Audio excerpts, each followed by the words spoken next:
Hello everyone, Charles Watts here. Welcome back to Inside Arsenal. This Saturday is a weekend. I hope you're doing well wherever you're watching this around the world or listening. Of course, thanks for joining me. As always, plenty to talk about today. Obviously, no Arsenal in action today. We've got to wait till tomorrow for that trip to Anfield. I think we could all do without that one, but got to be done. 3 games to go, starting with that tomorrow. So we'll look at that game a little bit later on in today's show. Of course, we're doing the preview show tomorrow when I do the predicted 11, that sort of thing. For that, we're going to look at, we've got lots of questions and comments from you on a various wide ranging of stuff. Going to look at what Mikel Arteta has been saying about transfers and all that sort of stuff in his press conference yesterday. And we're going to talk about William Saliba and contract talks that Arsenal have now initiated amid all the talk of Real Madrid coming in for William. So Arsenal trying to get ahead of that, shall we say, and opening contract talks with him as well. But I wanted to start on this today quickly. I am launching a Patreon page now. Since making the move away from goal a couple of years ago, this has always kind of been on my mind. I've always been a bit reluctant to do it. My hand has kind of been forced somewhat now, the timing of this, by the fact that I deleted my podcast and wiped out my second biggest revenue stream of the business. So that wasn't exactly ideal, business-wise, finance-wise. And so I kind of need to try other things in the business to be able to keep it going, basically. And so I am launching a Patreon page now that will really start to kick into gear in the summer once the season is over and the transfer window starts. And there's gonna be lots of stuff to talk about.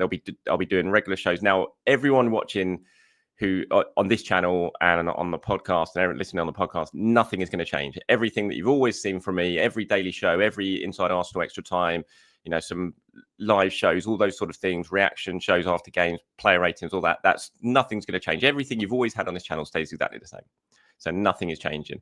On Patreon, if you sign up to that, the link is down below, by the way. If you want to go and become a member of it, then you get every single show that I do ad-free, so you don't have the annoying adverts in it.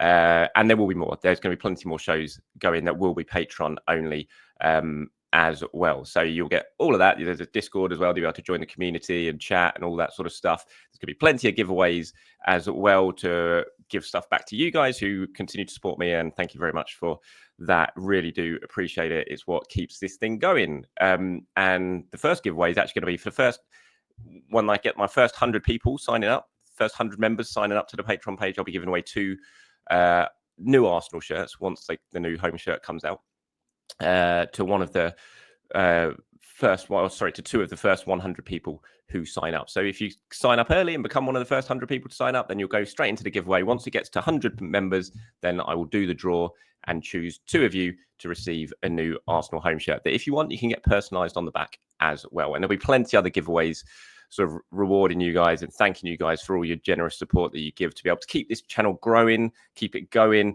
And I'm excited by it because I'm excited by some of the new stuff that I will do on that. But again, if you don't want to sign up, that's absolutely fine. Of course it's not. Of course it is. It's absolutely fine. And nothing will change. You will get exactly the same stuff that you've always got on this channel and nothing will change by that. It will just be new extra things that will be on Patreon and also the current stuff, but without the annoying adverts as well. So the link is down below to become a member. Obviously, if you choose to do that, then thank you so much. And your support is absolutely invaluable to this show, this business, and hopefully being able to keep it able to grow over the next few years. And yeah, so thank you very much. And that's it. Sorry to start today's show on a bit of a pitch, but I kind of need to do it. So yeah, again, the link down below is there. You can search for it on Patreon. But the link is down below to go straight to that Patreon page and become a member if you so wish. Right, let's talk about William Saliba, shall we? And David Ornstein reporting yesterday via The Athletic that Arsenal have now opened talks with Saliba. No offer yet as the dialogue ramps up between Andrea Berta and Saliba's camp. France defender is happy at AFC, but will want terms reflecting status amid Real Madrid pursuit. That is what's been reported by David Ornstein, who, if David Ornstein's reporting it, then this is correct. You know that by now, which is, in my view, absolutely, obviously great news. Look, we want William Saliba to stay, no doubt about it. And the fact that he's happy at Arsenal, he said he's happy at Arsenal. We spoke to him not so long ago in a press conference, and he reiterated how happy he is at this club. I did ask him at that point if talks had started, and he said no, as David has confirmed there. But I mean, it's just a given. If he is genuinely happy, which obviously he says he is, David has spoken to his people and they say he is, then that's fantastic. And he does need to be rewarded. So it doesn't really sound like rocket science to me. You've got one of the best defenders in the world, the best young defenders in the world, who's only going to get better, continue to develop, continue to improve. And so he's got 2 years left on his deal. He needs to be rewarded for that. Absolutely. And Arsenal will understand that as well. Mikel Arteta will understand that. Andrea Berta will understand that. Hopefully the Cronkies will understand that, because the last thing you want to do is break up this team, because there's so much talent in it. And as I was saying yesterday, it is right there, just with the final little sprinkling of stardust in attack. You would hope that it will be enough to bring the trophies that we all crave and that the players crave. But Saliba is so important to that. The sort of spine of that team, Gabriel, Saliba, Saka, Rice, those players absolutely need to, first they need to continue to believe in it, that they can win trophies here. And I know that there'll be a lot of disappointment in what's happened in the last season, but I still think they will believe that. But then you need to reward them financially, especially if you've got clubs like Real Madrid come knocking. It's just an absolute no-brainer when it comes to Saliba to try and get this done, and to try and get it done early, because the longer this goes on, the worse the situation becomes, and you get yourself into the Trent Alexander-Arnold situation when the contract starts to run down. Yes, they can continue to say, oh, yeah, we might be interested in talking. Let's see what you got to offer. But then it gets into the final year, and then you know what's going to happen. It's so inevitable, and he ends up going on a free to Real Madrid. That can't be allowed to happen. It'll just be awful for Arsenal to lose William Saliba for free. So you've got to get ahead of it all, and starting it now is a very, very good thing. And then you've got to make a decision at some point a few months down the line. If it's not materialized into anything yet, then you have a sort of tricky situation and a tricky decision to make in terms of what the best thing is to do here. But fingers crossed, it's good news, no doubt about it. Arsenal being proactive. Bukayo Saka talks are starting as well. And that's what you need with your best young players and your best young talents. Keep them at the club. And fingers crossed Arsenal can get a deal done for Saliba and everyone else that they're going to have to get deals done, because contracts are just as important this summer. Spoke about it yesterday. It's a huge summer for Arsenal, for Berta, for Arteta, for so many reasons. But it's not just about signings, transfers and boosting the squad. It's about keeping the best players that you currently have and rewarding them and making sure there's no sort of, nothing's going to get destabilized. And, getting William Saliba tied down is absolutely essential to that. I mean, carrying on about the sort of talks of strikers and improving the squad. Mikel's press conference was yesterday, obviously wasn't in the greatest of mood, as you can kind of imagine, to be honest. And, I think the questions were irking him, as he can get irked when these questions come about. And there was lots of talk about the strikers. And the one when he was asked, I think it was James at ESPN was asking him about it and saying, strike out, do you think it's absolutely, the most important thing? And he said, look, I have to make it more clear. In January, it was clear or not. I told you, because you were in the room, I think many times. I made a very clear statement, and that statement continues to be the same. I want the best team, the best players. If we have 3 goal scorers over 25 goals, bring them in. We're going to be much better team. Yes, so you can see how he was kind of pointing back to what he was saying in January. And look, I mean, he made it very, very clear in January that he wanted new signings, he wanted strikers, he wanted more goals being added to the squad. He couldn't have made it more clear in every single media interview he did, whether it be with us in press conferences, on TV, on radio, whenever he was interviewed during the January transfer window. It didn't happen. No one arrived, but he was very clear. That's why at the end of the window, I was just like, no one could sit there and tell me that Mikel Arteta didn't sign a striker in January because he didn't want one. He absolutely wanted one. He made one absolutely clear. It's just the club couldn't find one. The club didn't find a deal that they felt was suitable to do. On whether goal scorers are the hardest players to find in transfer windows, he says probably they are, because there's not many who have put up those numbers. I mean, it's something that's in the start. There's not that many in the Premier League, and to do that, we try to improve, but certainly improve the ones we have right now, and love the ones that we have right now. It's too easy to look elsewhere and don't use the moment to judge players, especially. I was asked a lot of questions about certain players in this room, always in certain moments. But when other players are out of form, other players that we're discussing, I had 0 questions in the last 11 months. So it's relative to the context, to the moment, and the narrative that you want to generate. And I understand that. On whether he's excited for Arsenal's summer plans, he says, Very much, yes. Already with the players that we have and having everybody fit and available, we are a super strong team. What we've done in the Champions League semi-final, we haven't done in 20 years at this football club with the actual players that we have right now. So yes, very positive. It's just a little bit spiky in those questions. Answering those questions yesterday, you could tell he's still pretty raw. He doubled down on his assessment that Arsenal were the better team against PSG over the two legs. I don't know. I can't really agree with it. I think that Arsenal could have won that tie. There's no doubt about it. Things have gone better. They could have gone differently. They could have won that tie with a little bit more luck without Donnarumma doing what Donnarumma did. But I still think it's a struggle to say they were the better team. Maybe the stats show that. Maybe the numbers show that they had the higher probability of winning the game.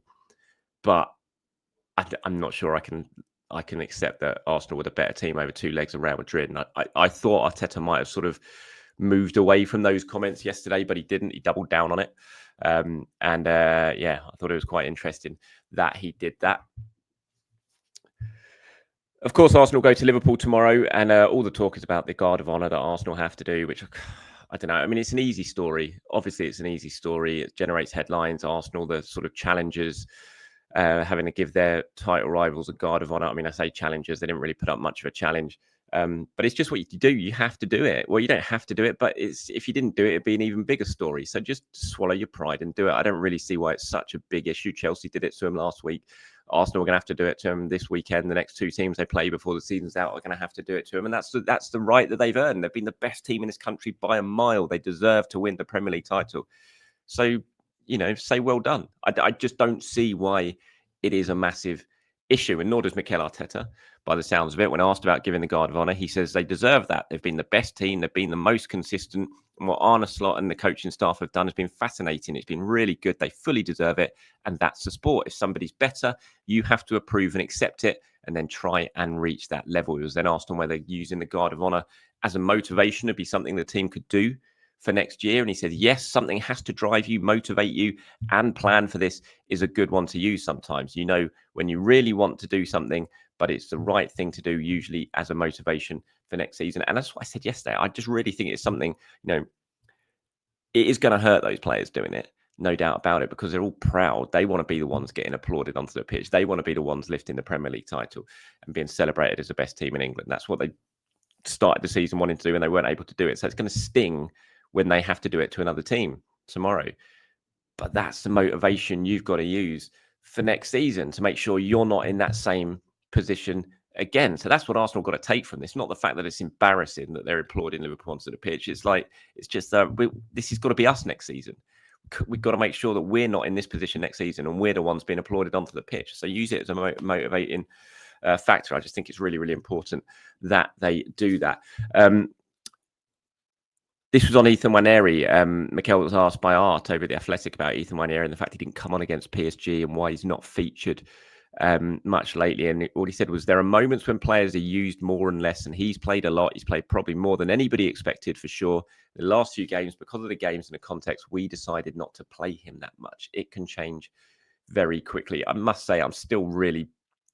The longer it sort of goes on post-PSG, the more I don't really understand why Nwaneri didn't come on in that game, especially when it got to 2-1 and you've got sort of 15 minutes to go, including injury time, 15, 16 minutes to go, including injury time. And you need 2 goals and you've got basically a fourth top scorer, third, I suppose, if you don't count Kai Havertz because he wasn't available, sitting on the bench. A player who's proven he can score goals. A player Mikel Arteta has said, could be a number 9 because he's ruthless in front of goal. He's got that sort of killer instinct. And you don't bring him on. I thought it was odd at the time, but the longer it goes on post the full-time whistle, the worse that decision gets for me, unless he's injured or something, and Mikel's not revealing that. But I can't imagine he is because he's been on the bench.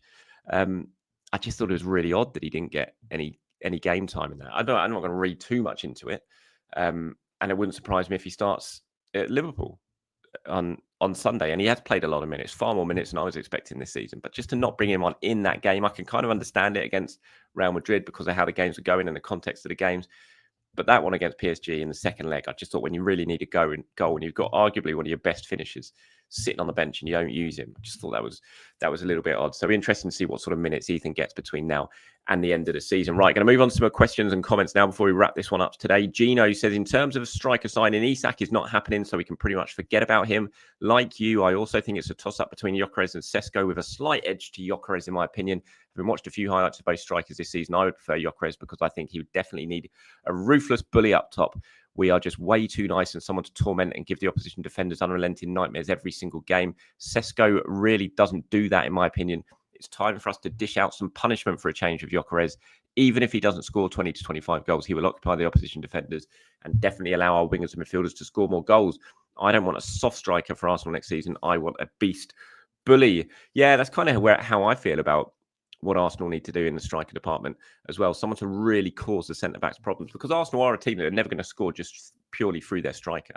It's always going to be the wingers and stuff trying to score the goals as well, which is why Mikel always talks about having 3 players on like 25 goals. We're nowhere near that at that point. But if you can get a striker in who will get, I suppose Kai Havertz was on target to score between 20 and 25 goals this season before the injury. But still, just that real tormentor, someone to just get in the defender's mind constantly. I think that'd be a really good, and I think Sesko could do that, and he's younger than Gyökeres and could develop into that. But that's why I'm slightly edging towards Gyökeres. Is kind of the exact reasons that Gino has listed there. DT says that Charles, signing a forward is very important, but Arteta planning how to use the squad properly is even more important. You cannot keep playing Saka 90 minutes every game and expect him not to get injured. That goes for a few more players: Saliba, Gabriel, Odegaard. Arteta has to plan to use the squad, otherwise the club can get 4 or 5 more good players and attackers, and we will still be here at the end of next season. Yeah, again, 100% agree. I did think at the start of the season there were signs Arteta was getting better at that. Saka was coming off in more games I'd seen before. Odegaard was coming off. He was using the fullbacks well. And then it sort of all reverted back, I think, because of injuries, and the squad got really, really thin. It sort of changed a little bit. But I did think there were signs at the start of this season that he was starting to do that. But I agree, it's got to be really, really essential next season that he does do that more. Rather than, how many times has Zinchenko, someone pointed out yesterday, been an unused sub this season? He could have played so many games, come on for so many minutes and shared minutes this season. Something that Arteta definitely needs to work on 100%. Vet Para here says, hi, Charles. Couple of thoughts. We absolutely need to give Partey a 2-year extension. That allows us to develop MLS into a midfield or save up for that second midfielder next year, Wharton, after signing Zubimendi. I think Havertz plays a lot of games next season as he will drop deeper, probably more as a rotational option with Odegaard than a left 8. When we sign a striker, for now, it looks like most of Nwaneri's minutes will come on the right. The left attacker we sign needs to be versatile. Eze covers left wing and left 8. Cunha could cover left wing and play up front in a similar way to Trossard, but is younger and a higher ceiling. Nico Williams only plays on the left, so doesn't bring much versatility. Signing Howson is the best possible hedge against a Saliba. Against a Saliba mess next summer. And biggest weakness is not being able to rotate the squad. If quality goes up, hopefully that improves. Again, really good point. Interesting one there about Havertz maybe being sort of dropping in and taking the burden off Odegaard a little bit more as a sort of right 8 at times. I do think Havertz is going to play quite a lot in those sort of deeper midfield roles next season if a new striker comes in, because Arteta loves Havertz. He'll want him on the pitch a lot. Just because Arsenal are going to sign a new striker doesn't mean Havertz is suddenly not going to play. And that will improve the squad, no doubt about it. And he's a versatile type player. I just, when you talk about there, that sort of, and as much as I love Nico Williams, and I really would be excited by Arsenal signing Nico Williams, I really genuinely would. It's why I'm, again, sort of edging towards more of a Eze as my sort of option, just because it's not just an out-and-out left winger. It's the fact he can play in those central areas as well, which I think is really important to Arsenal when they struggles for creativity. I think having more players who can drift into the centre and be that sort of creative spark alongside Odegaard, I think is really important. It's why I'm kind of I'm an Eze man at the moment when it comes to Arsenal's summer transfer business. A couple more now. Juan says, do you have any insight into why we're not considering Osimhen as a striking option? From what I've heard, from what I've watched, admittedly only a few times while at Napoli, he was a complete striker and would surely be available after his loan at Gala. I'm guessing wages attitude might rule him out, but seems like he'd be a great alternative. Love the channel, Charles. Thank you, Juan. I don't, unfortunately, I know that Arsenal were interested in him. They did hold talks with him in the same summer that Jesus arrived, but I've heard nothing since then. And so I don't know why they opted against sort of following up that interest. His agent was at the training ground. I know that for a fact, but it never happened. And I've never heard since then that they've sort of revisited that interest. So we'll see if anything happens this summer. But right now, as it stands, I've not heard anything that suggests it will. And finally, the Invisible Parade says, Charles, a question for tomorrow. The talk is we have a war chest at our disposal.